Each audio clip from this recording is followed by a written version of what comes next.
Nous en venons après l'article 8. Monsieur Lambert pour le 14. Et le 15 peut-être 14, non, on va faire 14 et après le 15. Merci. Le présent amendement vise à interdire les épandages aériens en Outre-mer.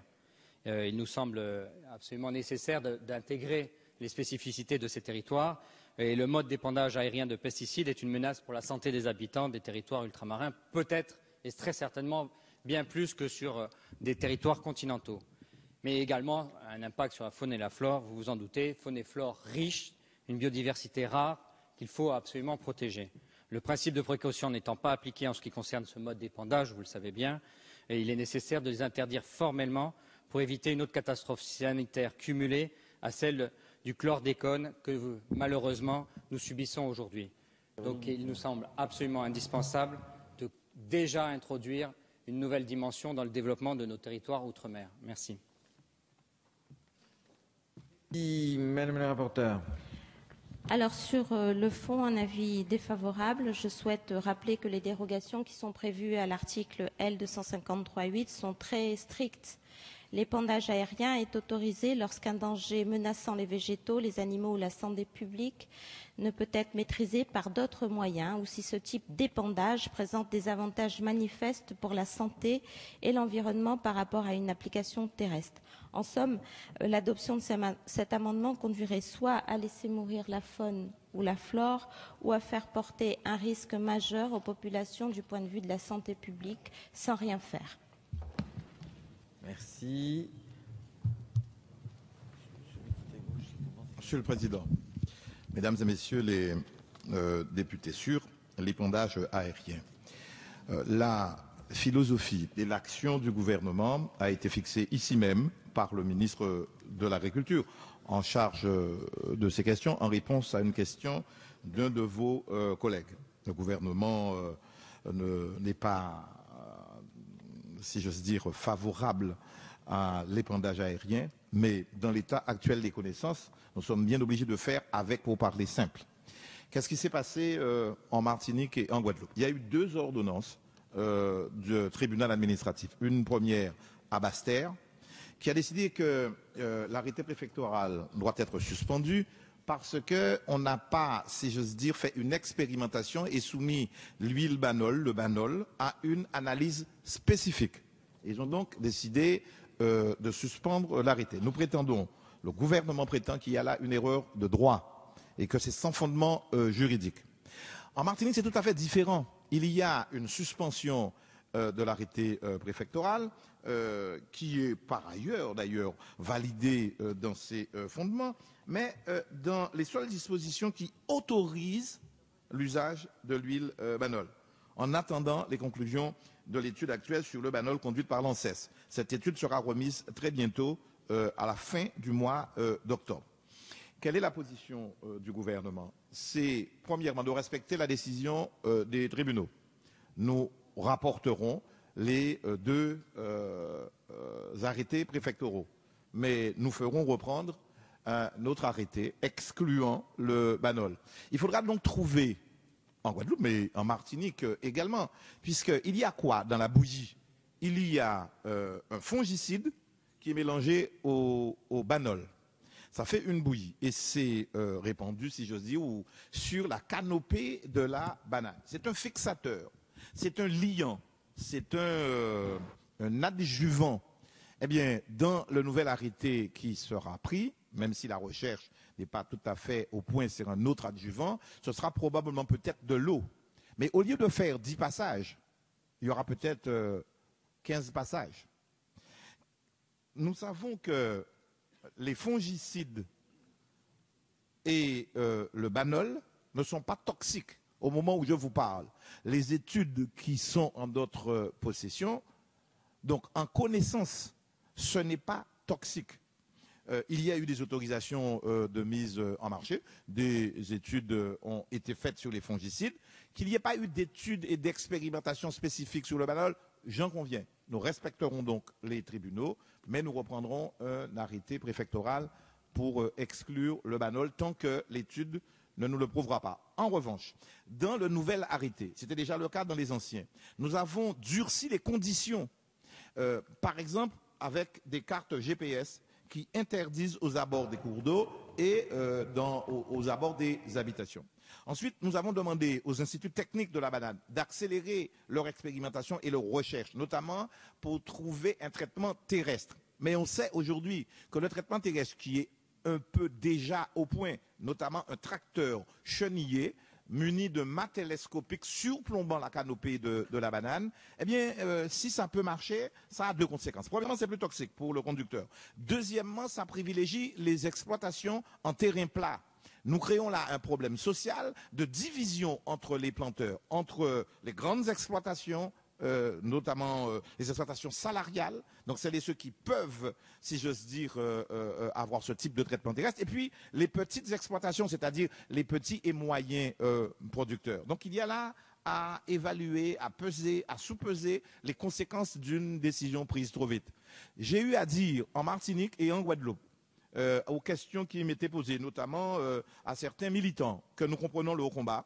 Le gouvernement a la même philosophie, mais nous ne pouvons et nous ne saurions prendre une décision marquée, pardonnez-moi de le dire comme ça, mais un peu rapidement, au coin de l'émotion. On ne peut pas sacrifier 270 000 tonnes de bananes, même si nous n'ignorons pas ni le principe de précaution, ni les préoccupations de santé publique. Donc, oui, nous reprendrons les... Ensuite, je donne une dernière réponse. Nous venons d'obtenir 40 millions du Conseil spécial agriculture, qui sera bientôt dans le trilogue entre la Commission, entre le Conseil européen et le Parlement. 18,7 millions d'euros en compensation des accords multilatéraux passés avec l'Amérique latine et les accords bilatéraux passés et commerciaux passés avec l'Amérique centrale, le Pérou et la Colombie. Eh bien, 18,7 millions pour la Martinique et la Guadeloupe. Une partie importante de cette enveloppe sera précisément orientée et fléchée en faveur d'une recherche beaucoup plus rapide, contraignante et donnant de meilleurs résultats que ce que nous tous estimons ici. Donc un avis défavorable. Merci. Monsieur Nilor a la parole. Sans vouloir prolonger les débats, je soutiens cet amendement parce que il y a quelques années, la chlordécone non plus, elle n'était pas toxique. C'est ce qu'on nous avait dit. C'est ce qu'on nous avait garanti. Et si l'eau aujourd'hui peut remplacer le banol, pourquoi a-t-il fallu attendre une décision de justice pour le faire si techniquement c'était déjà possible?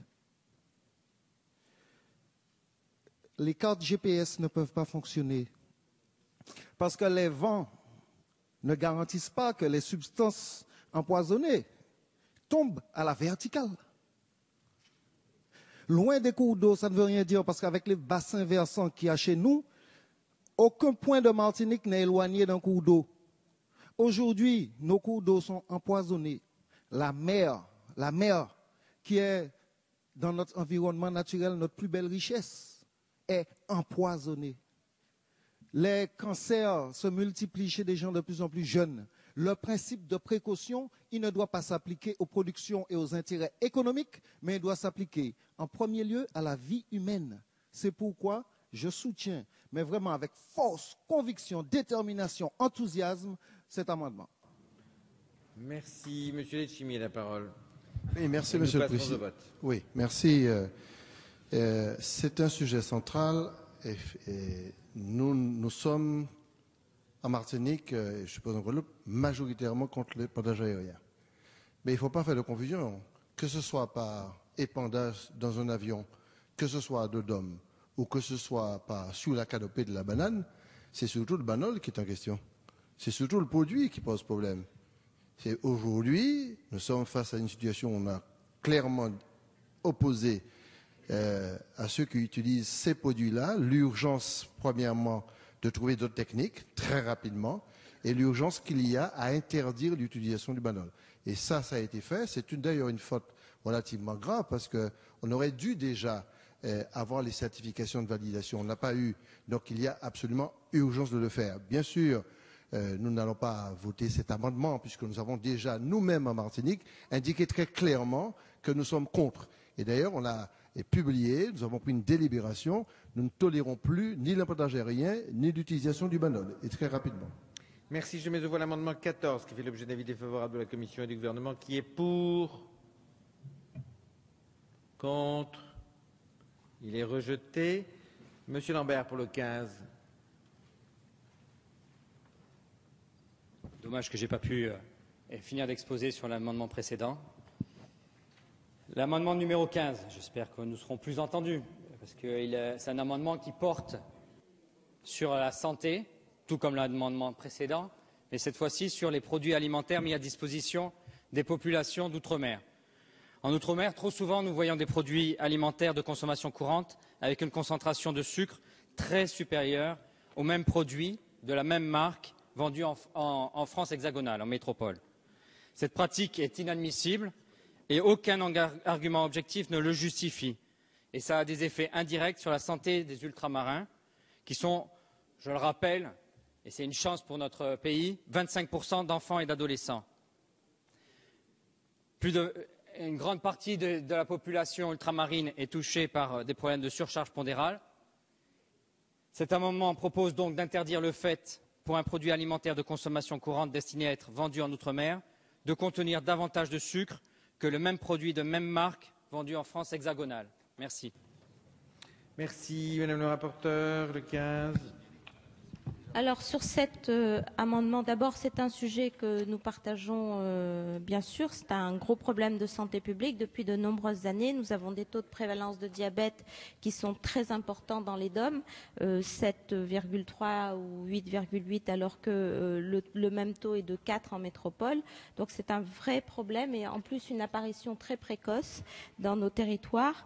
Mais j'ai cru comprendre qu'il y avait une proposition de loi sur ce sujet. D'ailleurs, j'ai été signataire de cette proposition qui sera portée par notre collègue. Donc, à ce titre, je demande le retrait de cet amendement. Monsieur le ministre. Même chose, Monsieur le Président. J'ai été moi-même le porteur de cette affaire lorsque j'étais député. Croyez-moi que je n'abandonnerai pas. C'est, il me semble, Hélène Vainqueur qui est en cours de dépôt. La PPL est en cours de dépôt au groupe des députés socialistes, SRC, et c'est au sein de la commission des affaires économiques que cette affaire-là sera traitée. Il n'est pas du tout abandonné. Voilà. Je vous demande de bien vouloir le retirer. Il est maintenu visiblement, donc je mets au voix la... Monsieur Gigot, pardonnez-moi que je n'avais pas vu. Oui, monsieur le ministre, on connaît votre attachement à ce sujet, puisque vous aviez déposé un texte, une proposition de loi sur cette thématique-là. Enfin, sincèrement, le fond du problème existe. Honnêtement, sans vouloir prolonger les débats ou créer un esprit polémique, mais nous dire que vous ne voulez pas qu'on l'introduise dans la loi parce qu'il y a une proposition de loi qui doit l'introduire, je ne comprends pas bien. Alors, est-ce que c'est simplement un jeu de positionnement politique et que vous ne souhaitiez pas que ce soit un autre groupe que le groupe socialiste qui, quelque part, tire le bénéfice politique de cette affaire? Je serais tenté de vous dire, Monsieur le ministre, si nous le votons ce soir, ceux qui tireront le bénéfice politique de cette affaire, en tout cas en matière sanitaire, ce sont toutes nos compatriotes concernés. Moi, je pense qu'il faut voter cet amendement.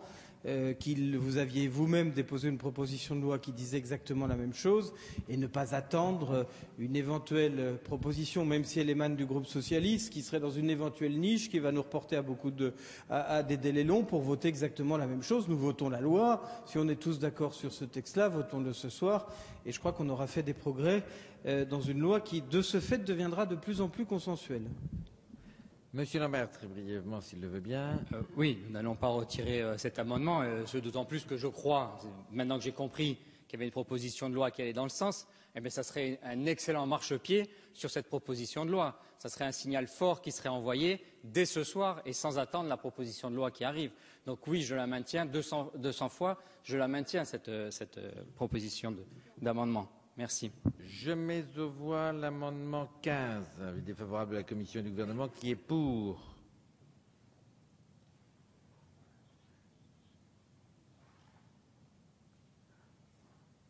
Qui est contre.